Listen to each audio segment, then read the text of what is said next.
السلام علیکم ورحمۃ اللہ وبرکاتہ۔ آج ہم حجاب ناول کی 11 ایپیسوڈ سٹارٹ کرنے والے ہیں۔ فضا خیر تو ہے؟ آج آپ کی دوست سب سے چھپی کہاں بیٹھی ہیں؟ ہانیہ نے اپنی کرسی کے ساتھ ٹیک لگاتے ہوئے دور سے کہا۔ اس کو چھپ کے بیٹھنے کی کیا ضرورت ہے ہانیہ صاحبہ؟ فضا نے بھی اسی انداز میں پنسل کو منہ میں رکھے کرسی کے ساتھ ٹیک لگاتے ہوئے اسے بولا۔ آپ تو برا ہی منا گئی، میں تو ایسے ہی پوچھ رہی تھی کب سے وہ نظر نہیں آئی۔ اس نے کرسی کے ساتھ ٹیک لگائے پاؤں سامنے والی کرسی پہ رکھے اسی طنزیہ انداز میں کہا۔ آپ کو نہ فکر کرنے کی کوئی ضرورت نہیں ہے محترمہ، آپ خود پہ اور اپنے کام پہ دھیان دیں۔ اب کی بار اس کا لہجہ اور اندازہ ایسا تھا کہ ہانیہ کو بہت اچھی طرح سمجھ آ گئی کہ وہ کیا کہنا چاہتی ہے۔ میں خود پہ بہت اچھے سے دھیان دیتی ہوں اور اپنے کام پہ بھی، تمہیں مجھے بتانے کی کوئی ضرورت نہیں ہے۔ اب کی بار اس کو تیز آیا اور اس نے ٹیک ہٹائی اور آگے ہو کے بیٹھی، اس طرح کہ آپ کو بھی ترمینہ کو پوچھنے کی کوئی ضرورت نہیں ہے۔ اس نے اسی انداز میں مسکراتے ہوئے کہا اور سامنے والے کی خاموش چیخیں نکلنے لگی۔ ارے ہانیہ جی، کبھی ہمارا بھی پوچھ لیا کریں۔ دور بیٹھے مدثر نے شرارتی انداز میں اپنے دل پہ ہاتھ رکھتے ہوئے کہا۔ آپ کو لازمی ہوتا ہے اپنی بکواس کرنا؟ سنیے تو صحیح، ہم تو آپ کے لیے پھول برساتے ہیں مگر آپ سنتی ہی نہیں ہیں۔ یہ جو آپ میرے لیے پھول برسا رہے ہیں نا، یہ کہیں اور جا کے برسائیں۔ لیکن ہانیہ جی، پتہ نہیں کدھر پھنس گئی میں ان جائلوں میں۔ اس نے اپنے کندھے سے بال پیچھے کرتے ہوئے کہا۔ جدھر بھی پھنسی ہو نا ہانیہ، علاج ہے تمہارا۔ فضا نے اس کو مدثر کے ساتھ الجھے دیکھ کر اپنے دل میں کہا۔ تم دفاع ہوتے ہو ادھر سے یا میں جاؤں؟ ہائے ہانیہ جی، ہم تو آپ کے دیدار کے لیے یہاں بیٹھے ہیں، بس ٹھیک ہے میں ہی چلی جاتی ہوں یہاں سے۔ ابھی نہ جاؤ چھوڑ کر، کہ دل ابھی بھرا نہیں ہے۔ اس کو جاتا دیکھ کر مدثر نے اپنی بسری آواز میں گانا شروع کیا اور کلاس میں اونچے اونچے کہکے سنائی دینے لگے۔ کہاں ہو تم ملکہ؟ اب گراؤنڈ میں کھڑا ادھر ادھر دیکھ رہا تھا، جہاں پہ بھی وہ اس کو ایک دفعہ بھی نظر آئی۔ اس نے ہر جگہ دیکھا، کہیں تو وہ اس کو ایک بار نظر آ جائے۔ سر وجدان جی، آپ کو لائبریری میں میم بلا رہی ہیں، آپ سے ایک ٹاپک ڈسکس کرنا تھا ان کو۔ اس کے ڈپارٹمنٹ کے باہر کھڑا اس کو ادھر ادھر ڈھونڈ رہا تھا کہ ایک لڑکی اس کے پاس آئی اور میم فضا کا میسج دیا۔ لائبریری میں ہے وہ؟ اس نے بیزاری سے اس سے پوچھا، جیسے وہ نہ جانا چاہتا ہو۔ اس نے تو ابھی اس کو دیکھنا ہے، لائبریری میں تو بہت وقت لگ جائے گا۔ جی سر، وہ لائبریری میں ہے۔ انہوں نے ٹاپک ریلیٹڈ بکس وہاں نکالی ہوئی ہیں، تو وہ کہہ رہی تھی کہ وہیں پہ ڈسکس ہو جائے۔ اس لڑکی نے اس کو تفصیل سے بتایا۔ ٹھیک ہے میں جاتا ہوں لائبریری۔ اس لڑکی کو بھیج کر اس نے اسی انداز میں دوڑتے ہوئے جانے لگا۔ آپ سے بات کر کے ہمیشہ ہی اچھا لگتا ہے عائشہ۔ وہ لائبریری میں بیٹھی اس لڑکی سے باتیں کر رہی تھی۔ مجھے بھی آپ سے بات کر کے بہت خوشی ہوتی ہے۔ اچھا زرمینہ، اب میں چلتی ہوں، میری کلاس کا بھی وقت ہو گیا ہے۔ آج ماشاءاللہ ہماری اچھی بات ہو گئی۔ آپ یہاں پہ ہیں ابھی زرمینہ؟ نہیں میں بس آپ کی وجہ سے اتنا بیٹھ گئی، میں چلتی ہوں ابھی۔ اس نے اپنا حجاب صحیح کیا اور وہاں سے اٹھنے لگی۔ وجدان صاحب لیٹ ہو گئے ہیں آپ؟ میم فضا نے اس کو آتے ہوئے دیکھ لیا تھا اور دور سے دبی آواز میں مسکراتی اس کو بولا۔ وہ جو اٹھنے لگی تھی وہیں کی وہیں رہ گئی۔ اس کا نام سنتی اس کے اٹھتے قدم وہیں رک گئے۔ محبت کہاں اختیار میں ہوتی ہے؟ وہ جو کچھ پل پہلے محبت سے دستباری چاہتی تھی، اس کو دیکھتی ہی سب بھول گئی۔ سوری لیٹ ہو گیا۔ وہ وہیں سے معذرت کرتا آ رہا تھا۔ جیسے اس کی نظر سامنے بیٹھی اس لڑکی پہ پڑی، وہ ہل نہ سکا، مزید کچھ بول نہ سکا۔ وہ وہیں کھڑے ہوا، آنکھیں بند کی، دل میں الحمدللہ کی صدا گونجی۔ اس کا دل چاہا وہ جو اگلا قدم اٹھائے وہ اس لڑکی کی طرف ہو جو سامنے نظریں جھکائے بیٹھی تھی۔ وجدان صاحب کیا سوچ رہے ہیں؟ جلدی آئیں۔ میں فضا کی آواز پہ وہ چونکا اور ان کی طرف دیکھنے لگا۔ جی میں آ رہا ہوں۔ مسکراتے ہوئے ان کے پاس کیا کرسی اس کی طرف کی جہاں سے وہ نظر آئے اور بیٹھ گیا۔ اس دوران اس کی نگاہوں نے بس اسی کا طواف کیا۔ وہ ہمیشہ ہی ایسی کرتی تھی۔ وہ جو اس کے سامنے نظریں جھکا لیتا تھا وہ اس کو غور سے دیکھا کرتی تھی۔ اس کو ایسے دیکھتی تھی جیسے آج آخری بار اس کا دیدار کر رہی ہے، اس کے بعد یہ لمحہ اس کو کبھی میسر نہیں ہوں گے۔ ترمینہ چلیں پھر؟ عائشہ نے کرسی سے اپنا بیگ اٹھاتی اس کو کہا، جو محبوب کی زیارت کیے بیٹھی تھی۔ اس کو ایسے دیکھ رہی تھی جیسے اب وہ کبھی اس کو دیکھ نہیں پائے گی۔ اس کو اپنی آنکھوں میں قید کر رہی تھی، آنکھوں سے دل میں اتار رہی تھی۔ زرمینہ چل رہی ہیں آپ؟ اس نے اس کو کھویا ہوا دیکھا، ایک بات جو کسی اور ہی جہان میں تھی۔ فوراً اٹھی، بیگ لیا اور جانے لگی۔ وہ اس کو جاتے ہوا دیکھ رہا تھا۔ وہ اس کو روکنا چاہتا تھا، اس سے پوچھنا چاہتا تھا وہ کدھر تھی، موبائل کیوں بند ہے، اس کو اپنا حال دل سنانا چاہتا تھا، اس کو بتانا چاہتا تھا یہ حجر کی راتیں اس پہ کیسی گزری ہیں۔ وہ کہنا چاہتا تھا وہ مر جائے گا تمہارے بغیر، مگر اب سب سے زیادہ اہم تھی اس کی عزت۔ وہ تو اس کا نام بھی نہیں لیتا تھا، اس کو اتنے لوگوں میں کیسے روک لے، اس کی کو لوگوں کی نظروں میں کیوں آئے، وہ تو اپنے آپ سے بھی چھپاتا تھا، دنیا کے سامنے اس کو کیسے لے آئے۔ محبت کی پہلی شرط ہی عزت ہوتی ہے، عزت کے بغیر محبت کا کوئی وجود نہیں ہوتا۔ وہ محبت سے زیادہ اس کی عزت کرتا تھا، اس کی عزت کا مان رکھتا تھا۔ وہ جا رہی تھی اور وہ اس کو جاتا ہوا دیکھ رہا تھا۔ قصہ ابھی حجاب سے آگے نہیں بڑھا، میں آپ وہ جناب سے آگے نہیں بڑھا، مدت ہوئی کتاب محبت شروع کیے، لیکن میں پہلے باب سے آگے نہیں بڑھا۔ لمبی مسافتیں ہیں مگر اس سوار کا پاؤں ابھی رکاب سے آگے نہیں بڑھا۔ رخسار کا پتہ نہیں، آنکھیں تو خواب ہیں، دیدار ابھی نقاب سے آگے نہیں بڑھا۔ وہ لذت گناہ سے محروم رہ گیا جو خواہش ثواب سے آگے نہیں بڑھا۔ اماں اب ابو کو منائے، ابو کو بولے وجی اس لڑکی کے بغیر نہیں رہ سکتا۔ فاطمہ ماں کے پاس بیٹھی ان کو بتا رہی تھی ان کا بیٹا کیسے اس لڑکی سے دیوانوں کی طرح محبت کرتا ہے، کیسے اس کے عشق میں پاگل ہو جاتا ہے۔ فاطمہ ہم سید ہیں، ہمارا اپنا مقام ہے، ہم بغیر کسی قوم کی لڑکی کیسے لے آئے؟ اماں جب آپ یہ بات کرتی ہیں نا مجھے بہت دکھ ہوتا ہے، آپ کی اور ابو کی ان باتوں کی وجہ سے آج ہماری زندگی تباہ ہوئی ہے۔ آپ کو کیا لگتا ہے ہم انسان نہیں ہیں، ہماری کوئی خواہش نہیں ہے؟ ماں کی اس بات پر اس کا وجود جلا تھا، وہ جو سالوں سے چپ تھی آج بول رہی تھی، وہ بیٹی تھی آج بھی اپنے حق میں نہیں بول رہی تھی، وہ بہن تھی اپنے بھائی کے لیے بول رہی تھی۔ تو کیا کریں ہم، تو لوگوں کو پکڑ کے بیر دے دیں؟ اماں مجھے سمجھ نہیں آتی کب بدلے گی آپ لوگوں کی یہ سوچ، کب آپ لوگ اپنی اولاد کا بھی سوچیں گے، نہ جانے کب آپ لوگوں کو سمجھ آئے گی۔ ہم بیٹیوں کے سینے میں بھی دل ہے اماں، ہر لڑکی کا ارمان ہوتا ہے اس کی شادی ہو، اس کے ہاتھوں پہ مہندی لگے، وہ بھی شادی کا سرخ جوڑا پہنے، اس کا شوہر ہو جو اس کا خیال رکھے، اس کا اپنا گھر ہو، اس کے بچے ہوں، اس کو بھی ماں بننے کا شرف حاصل ہو اور اس کے پیروں کے نیچے بھی جنت ہو۔ ویسے باتیں کر رہی تھی جیسے کوئی خواب سنا رہی ہو، جیسے کوئی کہانی ہو جو بڑی چاہوں کے ساتھ ماں کو سنا رہی ہو۔ فاطمہ بس کر جاؤ، ماں نے اپنے دل پہ ہاتھ رکھتی ہوئے کہا، جیسے بیٹی کا دکھ اب اور نہیں سن سکیں گی اور نہیں برداشت کر سکیں گی۔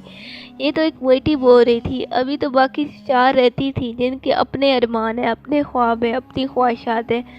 وہ ہجر کی راتیں، وہ محبوب کی یادیں، پوچھو کسی عاشق سے کیا بن کے گزرتی ہیں۔ وہ نائٹ ڈریس پہنے، ہاتھ میں چائے کا کپ پکڑے، بالکنی میں کھڑا چاند کو دیکھ رہا تھا۔ چاند میں اس کا عکس عیاں تھا، وہ حجاب میں نقاب لیے خوبصورت آنکھوں سے مسکرا رہی تھی، جیسے اس کو دیکھ رہی ہو، اظہار محبت اپنی آنکھوں سے کر رہی ہو۔ ملکہ کوئی تم سے زیادہ پر نور ہے، دیکھو چاند کا حسن تمہارے سامنے پھیکا پھیکا ہے، تم سے زیادہ کوئی خوبصورت نہیں ہے۔ لوگ ہونٹوں پہ مرتے ہیں، مسکراہٹ پہ فدا ہوتے ہیں، محبوب کے بالوں پہ جان دیتے ہیں، پیروں کی خوبصورتی کے قائل ہوتے ہیں۔ ہم مر مٹے ہیں اپنی محبوب کی کالی آنکھوں پہ، اس کے حجاب پہ، اس کے کندھے پہ پڑی چادر کے۔ چادر وہ بیٹھی تھی بار بار چادر ٹھیک کر رہی تھی، وہ کھڑی ہوئی مگر چادر نہیں تھی، اس کی چادر کدھر تھی؟ آج پہلی دفعہ اس کو چادر کے بغیر دیکھا، مگر چادر کیوں نہیں لی ہوئی تھی اس نے؟ وہ تو کبھی چادر کی ہوتی نہیں تھی، مگر آج کیوں؟ وہ چائے کا کپ ہونٹوں کے ساتھ لگاتا ادھر ادھر ٹہنے لگا، جیسا سوچ رہا ہو اس کو یاد کر رہا ہو جو آج پہلی دفعہ چادر کے بغیر اس کو نظر آئی تھی۔ بھائی جی بیٹا، امی بلا رہی ہیں آپ کو۔ ابو بھی ہیں پاس؟ جی وہ بھی ہیں۔ خدیجہ نے دروازے پہ کھڑے ہوتی اس کو کہا، جو چائے کا کپ ہاتھ میں لیے گھوم رہا تھا، سوچ رہا تھا۔ ٹھیک ہے بیٹا میں آتا ہوں۔ بہن کی جاتی سوچوں کا رخ بدلا، اب کی بار سوچوں میں پریشانی آئی تھی، ایک گہری پریشانی۔ وہ جانتا تھا کس سلسلے میں اس کو بلایا گیا، وہ جانتا تھا وہ خبر اس کے دل پہ تیر بن کے لگے گی، وہ جانتا تھا آج وہ اپنی زندگی سے ہار جائے گا۔ اللہ جی آج بہت دکھی ہوں میں، بہت دکھ ہے مجھے، آپ کو پتہ ہے اماں نے مجھ سے زیادہ لے لی آج، آپ کو پتہ ہے اللہ جی مجھے ایسے لگا جیسے آج میرے پاس کچھ نہیں ہے، جیسے سب مجھے ہی دیکھ رہے ہیں، آپ کو پتہ ہے سب مجھ پہ باتیں کر رہے تھے آج، مجھے لوگوں کی عجیب عجیب نظروں سے وحشت ہوتی ہے اللہ جی۔ وہ آنکھوں سے موتی اپنی ڈائری پہ گرا رہی تھی اور جلدی جلدی لکھ رہی تھی، جیسے اس نے بہت کچھ لکھنا ہے، اللہ جی کو ایک ایک بات بتانی ہے۔ لکھتی ہوئی اس نے اتنی بھی زحمت نہیں کی وہ اپنے ہاتھوں سے آنسو صاف کر لیں، اس کو بس لکھنا تھا اپنا درد، اپنا ہم لکھنا تھا۔ اللہ جی میں نے کیا بہت بڑا گناہ کر دیا، اللہ جی میں نے تو نہیں کہا تھا نا کہ میری ان سے بات ہو، بس ہو گئی نا اللہ جی، اب تو نہیں ہوتی نا، آخری بات پر اس کے ہاتھ رکے، آنکھوں سے خاموش موتی گرنے لگے۔ قلم نے ساتھ چھوڑا۔ اللہ جی مجھے بہت یاد آتے ہیں وہ۔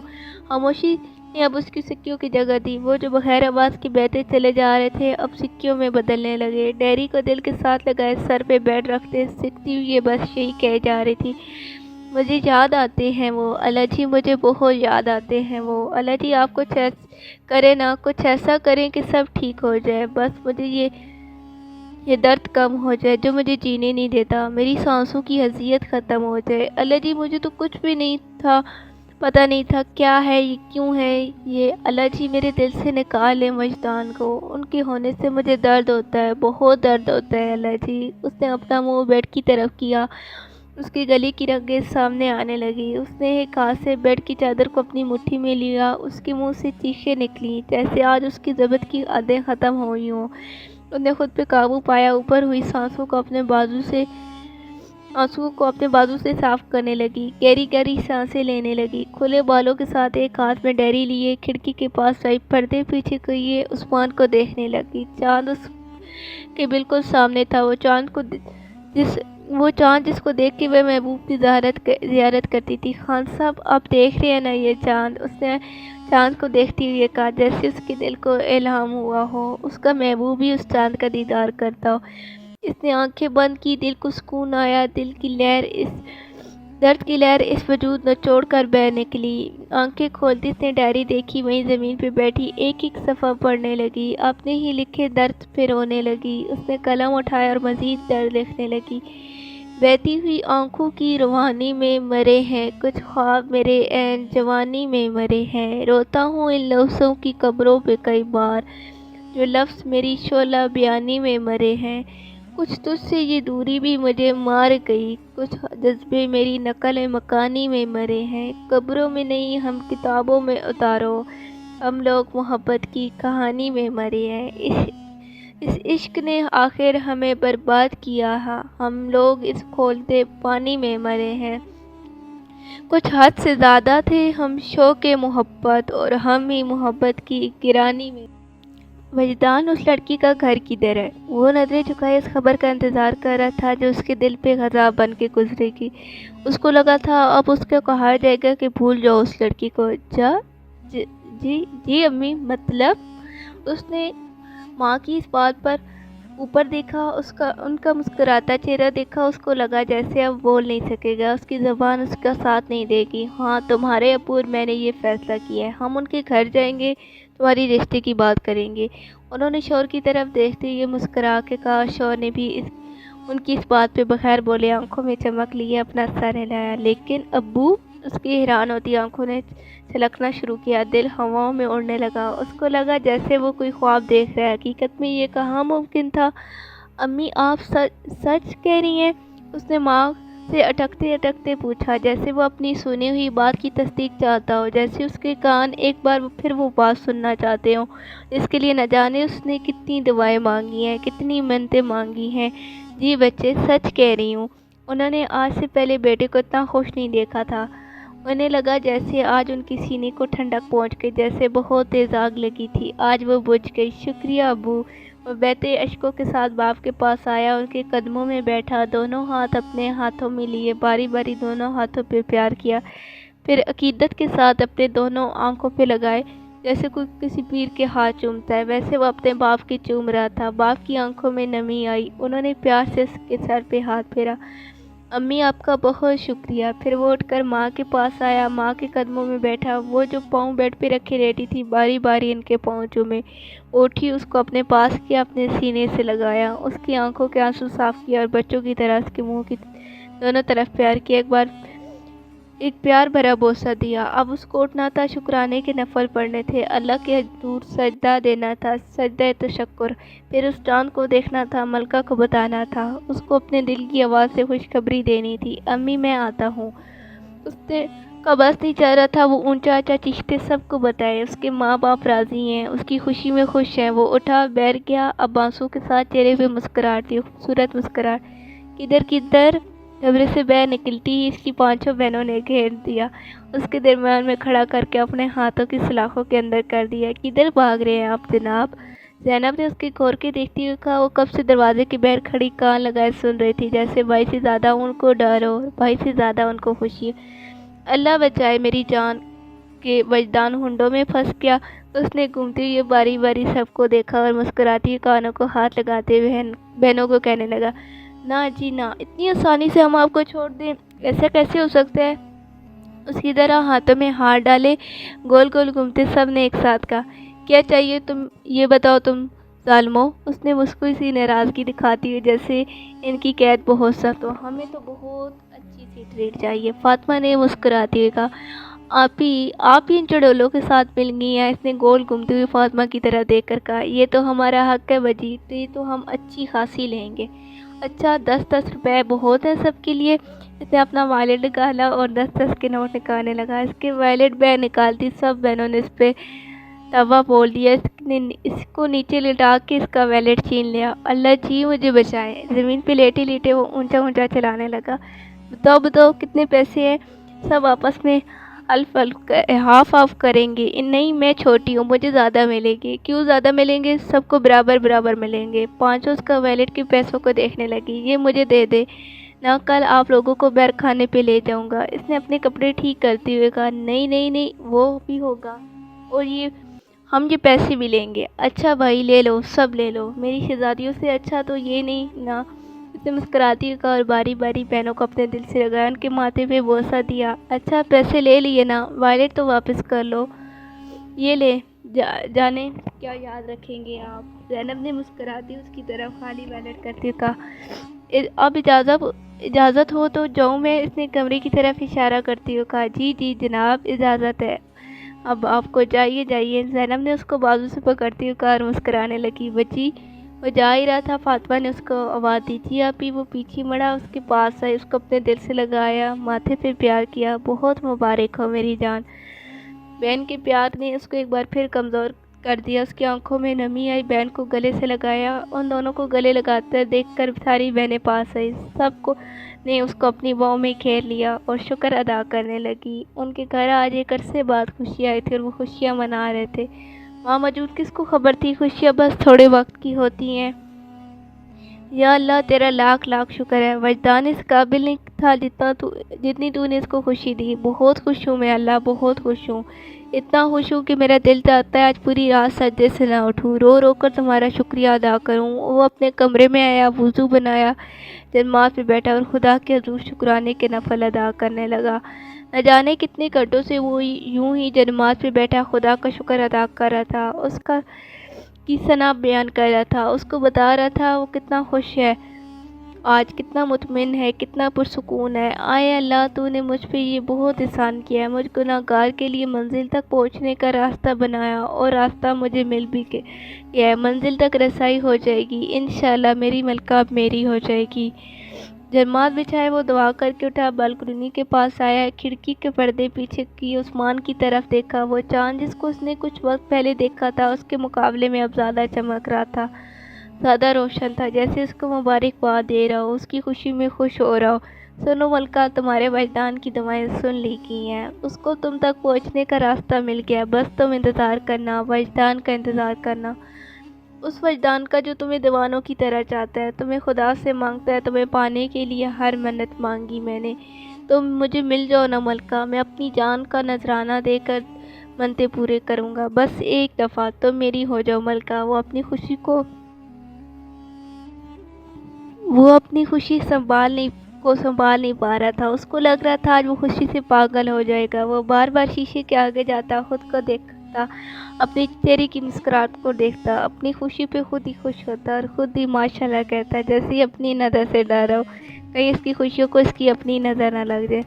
اماں میں چاہتی ہوں اب ہمیں زرمینہ کی شادی کا سوچنا چاہیے۔ رقیہ بیگم نے اماں کے کمرے میں بیٹھ کے ان کو کہا، تمہیں اچانک سے اس کی شادی کا خیال کیسے آ گیا؟ اماں کی جگہ ابراہیم صاحب نے ان کا جواب دیا، جیسے ان کی بیوی کی بات پہ بہت حیرت ہوئی ہے۔ میں تو ایسے ہی کہہ رہی تھی، اس کی شادی کی عمر ہے اور بچوں کی شادی وقت بھی ہی اچھی ہوتی ہے، کوئی بات ہوئی ہے کیا؟ اماں نے بیٹی کی طرف دیکھتے ہوئے ان سے پوچھا۔ نہیں اماں، بات تو کوئی بھی نہیں ہوئی، اتنے رشتے آ رہے ہیں زرمینہ کے، یوں روز روز رشتے ٹھکرانا اچھی بات تو نہیں۔ انہوں نے اپنے دل کی پریشانی کو چھپاتے ہوئے کہا، ٹھیک کہہ رہی ہو تم، یوں ہی رشتے ٹھکرانا ہے گناہ ہے، بار بار بیٹیوں کے لیے اچھے رشتے نہیں آتے۔ اماں نے رقیہ بیگم کی بات پہ ان کا ساتھ دیا، ان کے دل کو سکون ہوا۔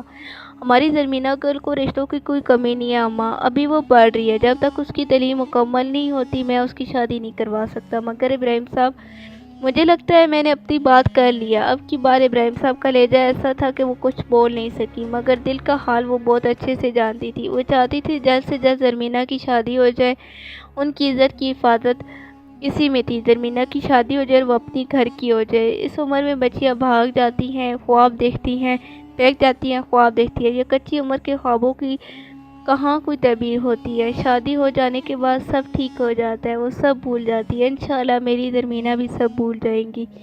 انہوں نے آنکھیں بند کر کے گہرا سانس لیا اور اپنے دل میں کہنے لگی، یہ چاند ایک دم اتنا کیسے روشن ہو گیا؟ وہ کھڑکی کے پاس کھڑی چاند کو دیکھ رہی تھی۔ چاند کو تو وہ کب سے دیکھ رہی تھی، مگر یہ ایک دم سے کس سے اتنا روشن ہو گیا؟ جیسے چاندنی میں نہار ہو، جیسے کوئی فرشتہ آسمان سے اتر آیا ہو، وہ سارا عالم نور پر نور ہو گیا ہو۔ اس نے آنکھیں بند کی، جیسے اس نور کو اپنے اندر اتار رہی ہو۔ آنکھیں بند کرتے اس کو لگا جیسے اس کو سکون مل رہا ہے، جیسے کہیں بہت خوش ہے، وہ اپنی خوشی سے اس بے قرار دل کو قرار دے رہا ہے، جیسے اللہ نے آج اس کو خوشی کی بشارت دی، اس کے دل میں سکون اتارا ہو۔ اللہ جی میرے دل کو ایسے ہی پرسکون رکھا کرے نا، میرے دل میں اپنے لیے ایسے نور ڈالا کرے نا۔ اس نے عثمان کی طرف دیکھا اور دعا کرنے لگی، دعا میں اللہ جی سے شکایت کرنے لگی۔ وہ ہمیشہ اللہ جی سے گلہ کرتی تھی، اپنے چھوٹے چھوٹے گلے بھی وہ اللہ جی سے کیا کرتی تھی۔ اس کو بہت حیرت ہوتی تھی ان لوگوں پہ جو یہ کہتے ہیں اللہ جی گلوں پہ خفا ہوتے ہیں، ان کا بس شکریہ ادا کیا کرو۔ وہ تو اللہ جی سے ناراض بھی ہوتی تھی اور ناراضگی کی صورت ان سے بات کرنا چھوڑ دیا کرتی تھی اور پھر خود ہی آ بھی جاتی تھی، یہ پھر اس کو منا لیا جاتا تھا۔ اس کو جس چیز کا دل چاہتا اللہ جی کسی نہ کسی وسیلے سے اس تک وہ پہنچا دیتی اور وہ خوش ہو جاتی، اور اس طرح دونوں میں بات چیت کا سلسلہ پھر سے شروع ہو جاتا۔ وہ ہمیشہ سے یہ سوچتی تھی اللہ جی تو اپنے بندوں سے محبت کرتے ہیں، اور جہاں محبت ہوتی ہے وہاں شکایتیں بھی ہوتی ہیں، وہاں ناراضگیاں بھی ہوتی ہیں، اور جہاں ناراضگی ہوتی ہے وہیں تو گہری محبت ہوتی ہے۔ تمہاری چادر کی طرح پھلوں کے پاس گھاس پہ بیٹھی فضا نے اس کو دیکھتے ہوئے پوچھا، جو نظریں چکائے سر کو گھٹنوں پہ رکھی گم سی بیٹھی تھی، جیسے اس کو دنیا سے کوئی مطلب ہی نہ ہو۔ چادر اس نے اس کے سوال پر نظریں چکا لی، درد کی ایک لہر اس کے وجود میں اتری۔ زری کیا ہوا ہے؟ چادر کدھر ہے تمہاری؟ امی نے لے لی ہے، اس نے آنسوں کو چھپانے کی ناکام کوشش کرتی ہوئے کہا۔ مگر کیوں زری؟ اس نے اس کا چہرہ اوپر کیا جو آنسوں سے بھرا ہوا تھا۔ ایسی فضا، امی کہتی ہیں میں اس چادر کی حقدار نہیں رہی۔ اب یہ کیا بات ہوئی؟ تم نے کون سا کوئی جرم کر لیا ہے؟ بہت جرم ہی تو ہے فضا۔ امی کہتی ہیں تم نے بابا جان کا غرور توڑا ہے۔ کیسے توڑا ہے تم نے غرور؟ پتہ نہیں، اس نے ہاتھوں کو گھاس پہ پھیرتی ہوئی کہا۔ زری وہ سامنے دیکھو، تمہیں کوئی لڑکی ایسی نہیں نظر آئے گی جو کسی لڑکے کے ساتھ بیٹھی نہ ہو، نہ گھوم رہی ہو۔ تم نے تو صرف فون پہ بات کی، تمہارا جرم اتنا بڑا ہو گیا کہ تم سے چادر ہی لے لی گئی۔ چھوڑو نا فضا، ان کی مرضی ہے، لیکن آنٹی نے بہت غلط کیا زری، ان کو ایسا نہیں کرنا چاہیے تھا، تمہیں ان کے اس جرم کی سزا نہیں دینی چاہیے تھی جو تم نے کیا ہی نہیں ہے۔ ان کو یہی بہتر لگا نا فضا، اور ایک نامحرم سے رات کی تاریکی میں بات کرنا جرم نہیں ہوتا، گناہ ہوا کرتا ہے۔ اس نے اب کی بار اس کی طرف دیکھا، اس کی آنکھوں میں آنکھیں ڈالی اور اپنی بات کہہ کر فوراً نظریں چھپا لی۔ زری کوئی تمہاری طرح بھی ہو سکتا ہے؟ اس نے اپنی آنکھ کے کونے سے نکلتا ہوا پانی صاف کرتی ہوئے کہا۔ اللہ میری طرح کسی کو بھی کرے نا فضا، جو اپنی ماں کی دی ہوئی چادر بھی نہ سنبھال سکے۔ اس نے اپنے چہرے کی رخ دوسری طرف موڑتی ہوئی کہا، جیسے وہ نہیں چاہتی کہ اس کی آنکھوں کا درد دیکھے، آنکھوں سے گرتے آنسو دیکھے، مگر جس کو اللہ نے دیکھا نا وہ فاصلوں سے بھی دیکھ لیتا ہے۔ وہ دور سے کھڑا اس کو دیکھ رہا تھا، وہ جو زمین پہ بیٹھی آنکھوں کو بار بار رگڑ رہی تھی، اس کی آنکھوں سے بہتے آنسو دور کھڑے وجدان کے دل پہ لگ رہے تھے۔ وہ کیوں روتی ہے اتنا؟ آخر کیا ہوا ہے؟ کیا پریشانی ہے اس کو؟ کیوں روتی ہے وہ ایسے؟ وہ اپنے آفس میں ادھر ادھر ٹہل رہا تھا، جیسے ایک بے سکونی سی کیفیت اس پہ طاری ہو۔ وہ تو بہت خوش تھا آج، اتنا خوش تھا کہ ساری کائنات کی خوشیاں اس کے سامنے کم پڑ رہی تھی۔ وہ اپنی اس خوشی میں ملکہ کو بھی شریک کرنا چاہتا تھا، اس کو اپنی منزل تک پہنچنے کی پہلی سیڑھی پہ قدم رکھا تھا، اور وہ اس قدم پہ اس کو تحفہ دینا چاہتا تھا۔ وہ یونیورسٹی آنے سے پہلے مارکیٹ کیا اس نے آج لیٹ جانا تھا۔ وہ مارکیٹ میں کھڑا ادھر ادھر دیکھنے لگا۔ اس کو اپنی ملکہ کی شان و شان تحفہ لینا تھا۔ اس دنیا میں تو ایسی کوئی چیز نہیں جو میری ملکہ کی شان و شان ہو۔ وہ ہر چیز دیکھ رہا تھا مگر ایسا کچھ نہیں تھا جو اس کو پسند آتا۔ اس نے پہلے کبھی کسی کے لیے تحفے لیے، اس کو پتہ بھی نہیں تھا کیا لینا ہے۔ وہ اپنی زندگی کا پہلا تحفہ لے رہا تھا، پہلا تحفہ جو وہ کسی کو دے رہا تھا۔ وہ بغیر سوچے بغیر کچھ دیکھ کے بس چلتا جا رہا تھا۔ وہ ایک دکان کے پاس رکا، اس کی نظر اوپر سامنے ایک خوبصورت چادر پر لہرا رہی تھی۔ وہ وہیں رکا، اس چادر کو دیکھنے لگا۔ اس نے اس چادر کو اپنے ہاتھ میں لیا، وہ خوبصورت سفید چادر۔ اس نے اپنی آنکھیں بند کی، اس کا عکس اس کے سامنے آنکھوں کے سامنے گھوما۔ یہی سفید چادر پہنے کسی شہزادی سے کم نہیں لگ رہی تھی۔ اس چادر کا رنگ بالکل اس کے کردار جیسا ہے، پاکیزہ۔ جس طرح اس چادر کا رنگ پاک ہے، اس طرح میری ملکہ کا کردار پاک ہے۔ اس نے وہ چادر اتاری، اپنے ہاتھوں میں پکڑی، اس کو نظر بھر کے دیکھا۔ یہ چادر نہیں ملکہ، یہ عزت ہے جو میں تمہیں دے رہا ہوں۔ اس نے چادر پہ ہاتھ پھیرتے ہوئے کہا، یہ پیک کر لیں بھائی۔ وہ بہت خوش تھا، اس نے ملکہ کے لیے تحفہ لیا تھا۔ وہ بار بار اس کو دیکھ رہا تھا، اس کو محسوس کر رہا تھا جب وہ پہنے گی تو اس چادر کی قیمت لاکھوں میں ہوگی۔ اس سے زیادہ یہ چادر کسی کے کندھے پہ اچھی نہیں لگ سکتی۔ یہ صرف میری ملکہ کے لیے بنائی گئی ہے۔ یہ پاکیزگی میری ملکہ کے سامنے پھیکی ہے۔ میری ملکہ سے زیادہ پاکیزہ ہے۔ وہ اپنی کرسی پہ بیٹھا، ایک بار پھر اس چادر کو دیکھا۔ لبوں پہ مسکراہٹ آئی، آنکھوں میں چمک آئی۔ کیا ملکہ میرا تحفہ قبول کرے گی؟ اس نے چادر کو دیکھتے دل میں سوچا، سنو ملکہ، میں نے بہت محبت سے لیا ہے، اس کو قبول کرنا۔ اس نے چادر کو پیار سے بیگ میں رکھتے ہوئے کہا، سری، آپ کو پتہ ہے مجھے آپ کی سب سے اچھی بات کیا لگتی ہے؟ مانو نے ان کے پاس بیٹھتے ہوئے کہا، جی کون سی؟ آپ کا پردہ۔ مجھے بہت اچھا لگتا ہے آپ کا ایسا پردہ کرنا۔ حجاب تو سبھی کرتے ہیں مگر آپ کا اندازہ، آپ کا پورا باپردہ ہونا مجھے بہت اچھا لگتا ہے۔ ترمینا، آپ نے کسی سے امپریس ہو کے پردہ کرنا شروع کیا ہے؟ جی مانور، میں نے بالکل کسی سے امپریس ہو کے پردہ کیا۔ وہ جانتی میں کس سے امپریس ہوئی؟ خاتون جنت بی بی جان علیہ السلام سے۔ پتہ ہے مانور، میں نے جب سورۃ النور پڑھی نا تو مجھے بہت ڈر لگا۔ جب قرآن پاک میں پردہ کا حکم اللہ جی نے دیا ہے تو ہم کیوں نہ کریں پردہ؟ آج کل کی لڑکیاں پردے کو اہمیت سمجھتی نہیں ہیں، ان کو پتہ ہی نہیں ہے پردہ کیا ہوتا ہے۔ ایک بار بھی جان کے 2 بال نظر آئے، فقط 2 بال، تو اللہ پاک نے وقت روک دیا اور وقت وہیں پر رک گیا۔ اور ہمارے پردے کا یہ عالم ہوتا ہے کہ سارے بال ماتھے پہ ہوتے ہیں اور ہم حجاب لیا ہوتا ہے۔ پتہ ہے مانور، اللہ پاک نے سورۃ النور میں واضح پردے کا حکم دیا ہے۔ اے نبی، مومن عورتوں سے کہہ دو اپنی نظر بچا کے رکھے اور اپنی شرمگاہوں کی حفاظت کرے اور اپنا بناؤ سنگار نہ دکھائے، بجائے اس کے کہ جو خود ظاہر ہو، اور اپنے سینوں پر اپنی اوڑھنیوں کے آنچل ڈالے رہیں۔ وہ اپنا بناؤ سنگار نہ ظاہر کرے مگر ان لوگوں کے سامنے شوروں کے باپ، اپنے بیٹے، شوروں کے بیٹے، بھائیوں کے بیٹے، بہنوں کے بیٹے، اپنے میل جول کی عورتیں، اپنے مولک، وہ زبردست مرد جو کسی اور قسم کی غرض نہ رکھتے، اور وہ بچے جو عورتوں کی پوشیدہ باتوں سے ابھی واقف نہ ہو، اور اپنے پاؤں زمین پر مارتی ہوئی نہ چلا کرے۔ جو زینت انہوں نے چھپا رکھی ہو اس کا لوگوں کو علم ہو جائے۔ اے مومنو، تم سب مل کر اللہ سے توبہ کرو، توقع ہے کہ فلاح پاؤ گے۔ پتہ ہے مانور، اس آیت میں ہمارے لیے بہت ساری باتیں ہیں جو ہر مسلمان عورت کو سمجھنی بہت ضروری ہے۔ جو عورت یہ باتیں سمجھ جائے گی نا تو معاشرے میں سے عورت کے نام کا شر ہی ختم ہو جائے گا۔ وہ ہمیشہ پردے کی بات کرتی تھی، اس کو بہت عجیب لگتا تھا ان لڑکیوں کو دیکھنا جو بغیر پردہ لیے ایک غیر مرد کی آنکھوں کی زینت بنتی ہے۔ ہمارا معاشرہ تو بھرا پڑا ہے مرد نما بھیڑیوں سے، ان کو تو موقع ملنا چاہیے اپنی آنکھوں کو ٹھنڈک کو عورت کے جسم سے مٹانے کی۔ بدبخت ہوتی ہیں وہ عورت جو اپنا آپ ظاہر کرتی ہے ایسے مردوں پر جن کو پتہ ہی نہیں ہوتا کہ ان کی ماں بھی ایک عورت ہے، ان کی بہن بھی ایک عورت ہے، ان کی بیوی بھی ان کی بیٹی بھی ایک عورت ہے۔ مانور، آپ سمجھ رہی ہے نا میری بات؟ جی ترمینا، میں سن رہی ہوں۔ اس نے اس کی طرف دیکھتے ہوئے کہا، پتہ ہے مانور، اس ساتھ میں سب سے پہلی بات جو کی ہے وہ یہ ہے، اور اے نبی، مومن عورتوں سے کہہ دو اپنی نظریں بچا کے رکھے اور اپنی شرمگاہوں کی حفاظت کرے۔ آیت کے اس حصے میں مسلمان عورتوں کو حکم دیا گیا کہ اپنی آنکھوں کو نیچے رکھے کسی غیر مرد کو نہ دیکھے۔ اس پر آپ کو ایک واقعہ سناتی ہوں مانور۔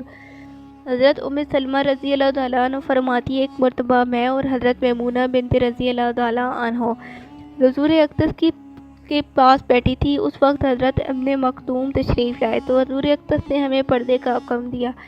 میں نے ان کے حکم پر کہا، اے اللہ کے محبوب، یہ تو نابینے ہیں، یہ تو ہمیں نہیں دیکھ سکتے۔ تو رسول پر نور نے ارشاد فرمایا، کیا تم دونوں بھی نابینیاں ہو؟ کیا ان کو نہیں دیکھتی؟ اس سے ہمیں یہ پتہ چلا مرد کو یہ نظریں نیچے کرنے کا حکم نہیں ہے، بلکہ عورت کو بھی یہ حکم ہے کہ وہ غیر مرد کو نہ دیکھے۔ اب اگلی بات جو اس آیت میں کی گئی ہے وہ ہے اپنی شرمگاہوں کی حفاظت کرے۔ اس بات کا مطلب ہے کہ عورت اپنی زینت کی حفاظت کرے۔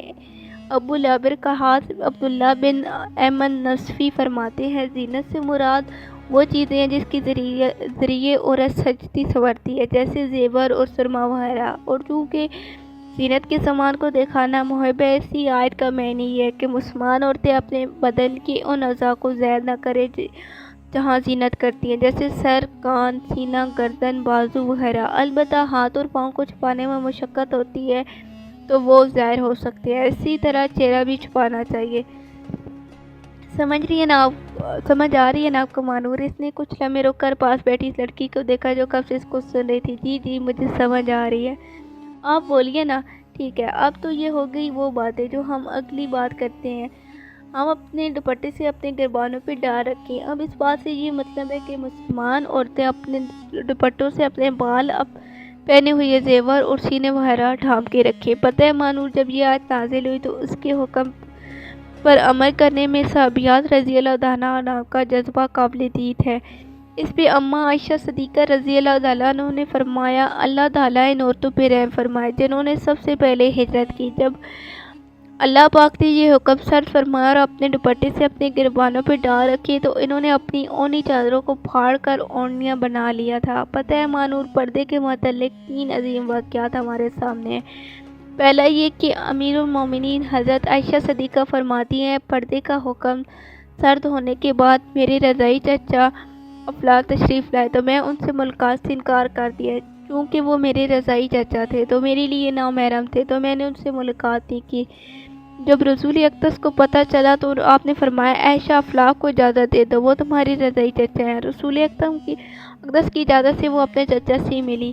ایک اور خوبصورت ہمیں تاریخ سے ملتا ہے، خاتون جنت بی بی جان اپنے وصال سے پہلے بہت پریشان تھی۔ آپ فرماتی ہے کہ مجھے بہت تشویش تھی کہ عمر بھر تو میں نے غیر مردوں کو ان نظروں سے خود کو بچائے رکھا، اب وصال کے بعد میری کفن پوش لاش پر ہی لوگوں کی نظر نہ پڑ جائے۔ ایک موقع پر حضرت اسماء بنت امیس رضی اللہ عنہ نے عرض کیا، میں نے حبش میں دیکھا کہ جنازے پر درخت کی شاخیں باندھ کر اور ایک ڈالی کی صورت بنا کر اس پر پردہ ڈال دیتے ہیں، پر انہوں نے کھجور کی شاخیں منگوا کر انہیں جوڑا، اس پر کپڑا تان کر خاتون جنت بی بی بنت محمد صلی اللہ علیہ وسلم کو دکھایا۔ اسے دیکھ کر آپ بہت خوش ہوئے، لبوں پہ مسکراہٹ آئی۔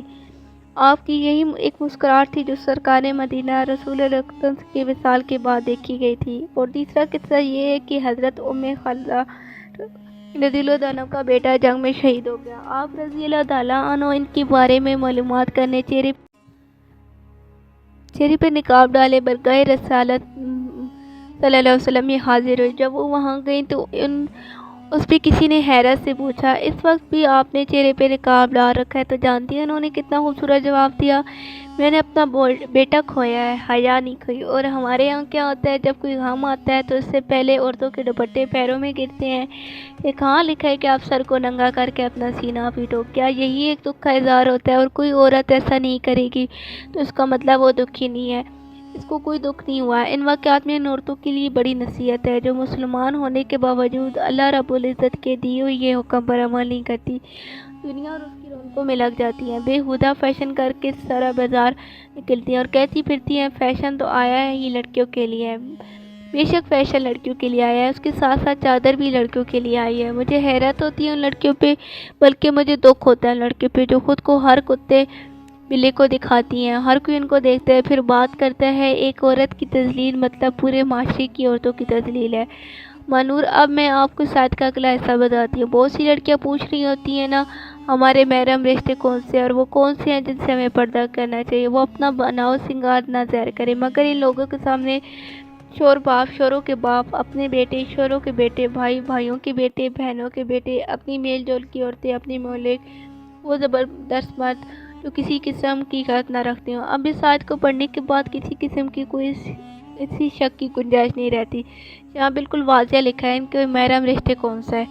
یہاں آپ کو بہت ساری باتیں سمجھ آئی ہوں گی مانور۔ مجھے اس بات سے قصہ یاد آیا۔ فاروق اعظم حضرت عمر فاروق رضی اللہ تعالیٰ عنہ نے حضرت ابو عبید بن جبیر رضی اللہ تعالیٰ عنہ کو ایک دفعہ خط لکھا اور اس میں آپ نے فرمایا اہل کتاب کی عورتوں کو مسلمان عورتوں کے ساتھ حمام میں داخل ہونے سے منع کریں۔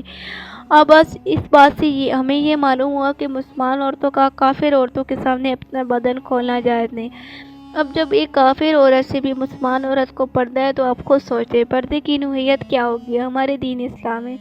اب مردوں کے معاملے میں ایک جگہ فرمایا وہ نوکر جو شہوت والے نہ ہو، مثلا ایسے بوڑھے ہوں جنہیں اصلاح شہوت باقی نہ ہو اور وہ نیک ہوں، ان کے سامنے پردہ کرنے کے معاملے میں کچھ نرمی ہے۔ مثلا مسلم شریف کی ایک حدیث میں ہے کہ برائے افعال کرنے والے ہجروں سے بھی پردہ کرنے کا حکم ہے۔ اب اگر ایک کا اگلا حصہ ہم دیکھیں تو اس میں لکھا ہے اور زمین پر اپنا پاؤں زور سے نہ مارے۔ اب مانور اس بات سے مطلب ہے کہ ہم عورتیں زمین پر اس قدر آہستہ اور نرمی سے چلے جو زیور انہوں نے پہن رکھا ہو اس زیور کی چنگار نہ سنائی دے۔ اس لیے اس بات سے منع کیا گیا ہے کہ عورت بجنے والی چھاچھ نہ پہنے۔ ایک حدیث شریف میں ہے اللہ اس قوم کی دعا قبول نہیں فرماتا جن کی عورتیں چھاچھ پہنتی ہیں۔ اب مانور اس بات سے ہمیں سمجھ آنا چاہیے جب زیور کی آواز دعا نہ قبول ہونے کا سبب ہے تو خاص عورتوں کی آواز اور اس کی بے پردگی کیسے اللہ پاک کے عذاب کا لازم کرتی ہوگی۔ پردے کی طرف سے بے پرواہی تباہی کا سبب ہے۔ اگر کوئی سمجھے تو پردے کی دین ہی نہیں تو دنیاوی فائدے بھی بہت ہیں۔ پردہ اللہ اور اس کے محبوب کی خوشنودی حاصل کرنے کا ایک اہم ذریعہ ہے۔ پردہ ایمان کی علامت، اسلام کا شرع، مسلمان خواتین کی پہچان ہے۔ پردہ شرم و حیا کی علامت ہے اور حیا اللہ جی کو بہت پسند ہے۔ پردہ عورت کو شیطان کی شر سے محفوظ رکھتا ہے۔ با پردہ اور با حیا عورت کو معاشرے میں بہت عزت کی نگاہ سے دیکھا جاتا ہے۔ پردہ عورت کے وقار میں اضافہ کرتا ہے اور اس کی خوبصورتی کی حفاظت کرتا ہے۔ مانور میں آپ کو پردے کے متعلق ایک مثال دیتی ہوں اور وہ خوبصورتی سے بولتی چلی جا رہی تھی۔ اگر ایک پلیٹ میں مٹھائی رکھ دی جائے اور اسے کسی چیز سے ڈھانپ دیا جائے تو وہ مکھیوں کے بیٹھنے سے محفوظ ہو جاتی ہے۔ اگر اس پلیٹ کو جس میں مٹھائی رکھی ہے ڈھانپا رہ جائے اس پہ مکھیاں بیٹھ جائیں تو یہ شکایت کرنا کہ اس پہ یہ مکھیاں کیوں بیٹھی ہے تو بہت بڑی بیوقوفی ہے، کیونکہ مٹھائی ایک چیز ہی ایسی ہے جسے مکھیوں کے تصور سے بچانے کے لیے اس کو ڈھانپ کے رکھنا بہت ضروری ہے۔ اس طرح ایک عورت بھی چھپانے کی چیز ہے، اگر وہ پردہ کرتی ہے تو معاشرے میں بہت ساری برائیوں سے بچ سکتی ہے، عزت ناموس کے لٹیروں سے اپنی حفاظت کر سکتی ہے۔ اور یہی عورت جب پردے کے بغیر پھرے اور پھر یہ شکایت کرے کہ مرد اس کو دیکھتا ہے اس کو چھیڑتا ہے تو یہ کہاں کی عقل مندی ہے۔ ایک مرد کے لیے عورت میں ایک خاص کشش رکھی گئی ہے، فطری طور پر مردوں کے لیے عورت میں رغبت رکھی گئی ہے اور جب وہ بے پردہ عورت کا جسم دیکھتا ہے تو اپنی شہوت اور رغبت کو پورا کرنے کے لیے اس کی طرف لپکتا ہے۔ ایسی عورت مسجد کے امام کو گناہگار کر دیتی ہے تو عام مرد کا تو عالم ہی نہ پوچھے۔ اگر ہم آیت کا آخری حصہ دیکھیں جس پہ رسول صلی اللہ علیہ وسلم نے توبہ کا ذکر فرمایا ہے، اے مومنو تم سب مل کر اللہ سے توبہ کرو، توقع ہے کہ فلاح پاؤ گے۔ اب یہاں ہمارے رب العالمین کا رحم تو دیکھیں، اللہ جی یہاں کہتے ہیں اگر تم سے میرے حکم ماننے میں کوئی تصویر ہوئی واقع ہے تو تم اللہ سے معافی مانگو، بے شک وہ معاف کرنے والا بڑا مہربان ہے۔ مجھے توبہ کے ذکر پر ایک حدیث یاد آئی ہے مانور۔ حضرت انس بن مالک سے روایت ہے کہ رسول صلی اللہ علیہ وسلم پر روح نے ارشاد فرمایا اللہ تعالیٰ اپنے بندے کی توبہ پر اس سے بھی زیادہ راضی ہوتا ہے جیسے تم اسے کسی کا اونٹ جنگل میں گم ہونے کے بعد دوبارہ مل جائے۔ یہ جو لوگ کہتے ہیں نا کہ اللہ ہمیں کبھی معاف نہیں کرے گا تو مجھے بہت حیرت ہوتی ہے، کیا انہوں نے قرآن پاک نہیں پڑھا؟ ایک طرف اللہ پاک اپنا غصہ بتاتے ہیں تو اسی بات کے فوراً بعد اپنے رحم کا بھی تو ذکر کرتے ہیں نا۔ اللہ رب العزت ہمیشہ فرمایا کرتے ہیں ہم بس ہمیں مانگتی ہی نہیں ہے۔ اب دیکھیے مانور، پچھلے دنوں سے یہ بات ہمارے میڈیا پہ بہت عام تھی، جو عورت یہ کہہ رہی تھی ہمارا جسم ہماری مرضی۔ استغفراللہ، میں سمجھتی ہوں عورت کے بے پردہ ہونے میں جتنا کردار ہمارے میڈیا کا ہے نا اتنا کسی کا نہیں ہے۔ آج کل کی عورت خود کو ماڈرن سمجھتی ہے، پردے کو خود پہ جبر سمجھتی ہے، ان کو یہ سمجھ نہیں آتی کہ ان کی عزت اور وقار پردے میں ہے۔ جو عورت پردہ نہیں کرتی نا تو اس کی کیا عزت ہے۔ حیا تو عورت کا زیور ہوتی ہے۔ جس عورت میں حیا نہیں اس میں ایمان نہیں، اور جس میں ایمان نہیں وہ مسلمان نہیں۔ مجھے حیرت ہوتی ہے ان مردوں پہ جو ماڈرن ہونے کے نام پر اپنی بہن بیٹیوں کو یہ پردہ کر دیتے ہیں۔ ہمارے اسلام میں بے شک عورت کوئی خاص مقام ہے، وہ ماں ہے جس کے پیروں کے نیچے جنت ہے، لیکن آج کل کی عورتیں خود کو ماڈرن سمجھ کر جو مقام بنا رہی ہے نا، تو میں سمجھتی ہوں وہ مقام نہیں بلکہ شر ہے، ایک فتنہ ہے جو وہ پھیلا رہی ہیں۔ عورت ایک عزت ہے اور اس کی عزت چار دیواری میں ہوتی ہے، وہ مرد سے ایک قدم پیچھے ہی اچھی لگتی ہے۔ آج کل کی عورت برابری کرتی ہیں، ہم مرد کے شانہ بشانہ چلیں گی، ایسا کچھ بھی نہیں ہوتا۔ جب ایک عورت کو میرے رب نے ہی مرد سے کمزور بنایا تو وہ کیسے مقابلہ کر سکتی ہے؟ ایک عورت تو عکس ہے نبی کی بیٹی کا، وہ بیٹی جس کے لیے مدینہ کا ولی خود اپنی کالی کملی بچھاتا تھا۔ ان کو یہ احساس کیوں نہیں ہوتا جب روز محشر ساری عورتیں جمع ہوگی تو ان میں سے با پردہ عورت ہی خاتون جنت کے پاس بیٹھیں گی۔ پتہ ہے مانور میں پردہ کیوں کرتی ہوں؟ اگر مجھے بی جان کے پاس نہ بھی بیٹھنے کا موقع ملا نا تو میں آخری لائن میں تھی، اگر ان کے پاس تو ہوں گی نا، مجھے دور ہی سے صحیح ان کا دیدار تو نصیب ہوگا نا۔ حضرت خدیجہ کبریٰ نے فرمایا، عورت کے لیے بہترین زیور پردہ ہے، اور وہ پردہ دار عورتیں جنت میں میری بیٹی فاطمہ کے ساتھ ہوں گی۔ بس مانور میں ایک بات کہوں گی، جس طرح ایک مرد کے چہرے پہ داڑھی سجتی ہے نا، اسی طرح ایک عورت پہ پردہ جچتا ہے۔ داڑھی اور پردے کے لیے اتنی دلیل کافی ہے۔ کائنات کی سب سے حسین چہرے پہ داڑھی تھی اور کائنات کی سب سے پاکیزہ عورتوں نے پردہ کیا۔ فضا، میں آپ کو ایک امانت دینا چاہتا ہوں، اگر آپ پہنچا دیں تو۔ اس نے بیگ کی طرف دیکھتے ہوئے کہا، جی سر ضرور۔ اس نے کچھ نہ سمجھنے والے انداز میں پوچھا، جیسے اس کو سمجھ نہ آئی ہو کہ سر کی امانت کا کہہ رہے ہیں۔ آپ کی دوست کو کچھ دینا چاہتا ہوں، اگر آپ ان کو پہنچا دیں تو۔ اس کو پتا تھا کہ وہ اس کے سامنے کبھی بات نہیں کر سکے گا، اس کے منہ پہ انکار اسے کبھی برداشت نہیں ہوگا۔ اس نے فضا کو بلایا اور اس کو دینے کا فیصلہ کیا۔ اس کو پتا تھا فضا یہ بات تیسرے بندے سے کبھی نہیں کرے گی، وہ زرمینہ سے محبت ہی نہیں اس کی عزت بھی دل جان سے کرتی تھی۔ جی سر، میں دے دوں گی، اس نے بظاہر تو سنجیدہ سے انداز میں کہا، مگر دل میں اس کے لڈو پھوٹنے لگے۔ ہائے زرمینہ تیرے مزے، اس نے اپنی خوشی چھپاتی ہوئی دل میں کہا، یہ لیں آپ ان کو دے دیجیے گا۔ اس نے بیگ سے شاپر نکالتے ہوئے کہا جس پہ چادر پڑی تھی۔ جی سر، میں دے دوں گی، اس کے ہاتھ کی سے وہ شاپر لیتے ہوئے کہا، بہت شکریہ آپ کا۔ اس نے مسکراتے اس کا شکریہ ادا کیا اور بدلے میں اس نے مسکراتے ہوئے کوئی بات نہیں سر کہا اور آفس سے باہر چلی گئی۔ بیٹا چلیے ذرا کینٹین، فضا نے اس کو بازو سے پکڑتے ہوئے کہا۔ لیکن کیوں فضا؟ کیونکہ ہم آپ کو ٹریٹ دے رہی ہیں۔ ٹریٹ کس خوشی میں؟ بھائی اب ہم آپ کو کیا بتائیں، خان صاحب نے آپ کے لیے کیا پیغام بھیجا ہے؟ کیا مطلب انہوں نے کیا کہا ہے؟ انہوں نے فضا، انہوں نے تمہیں بلایا تھا نا، کیا کہہ رہے تھے؟ حوصلہ رکھیے، حوصلہ۔ فضا نے مسکراتی اس کو کہا جب پریشانیوں کی وادی میں گرنے ہی والی تھی۔ بتاؤ نا فضا، کیا کہا ہے انہوں نے؟ پہلے آپ وعدہ کریں ٹریٹ دیں گی۔ ہاں میری ماں، دوں گی، اب بتاؤ۔ وہ دیکھیں انہوں نے آپ کے لیے کیا بھجوایا ہے۔ اس نے شاپر کی طرف اشارہ کرتے ہوئے کہا، کیا مطلب؟ مطلب کہ یہ خان صاحب نے آپ کے لیے کچھ بھجوایا ہے، لیکن کیوں؟ اس نے حیران ہوتے ہوئے کہا، وہ تو آپ انہی سے پوچھ لیں، لیکن اس میں ہے کیا؟ فضا، کھولو جلدی کرو ذری، مجھے تو بہت تعصب ہو رہا ہے، آخر اس میں ہے کیا؟ اس نے شاپر کو بہت غور سے دیکھا اور آرام سے کھولا۔ کھولتی اس کی اپنی آنکھیں بند کر لی، جیسے آج سے پہلے اس نے اتنی خوبصورت چیز کوئی نہ دیکھی۔ وہ ایک پلاسٹک کے کور میں لپٹی سفید چادر تھی، گوٹے کا کام بہت نفاست سے کیا گیا تھا۔ اس نے آج تک کسی مرد سے تحفہ نہیں لیا تھا، یہ اس کی زندگی کا پہلا تحفہ تھا جو اس کو کسی مرد نے دیا تھا اور اس نے قبول کیا تھا۔ اس نے تحفہ کو چادر نہیں سمجھا تھا بلکہ ایک وقار سمجھا تھا۔ اس نے اس چادر نہیں دی تھی، عزت دی تھی، اور عزتوں سے کوئی انکار کیسے کر سکتا ہے، کیسے منہ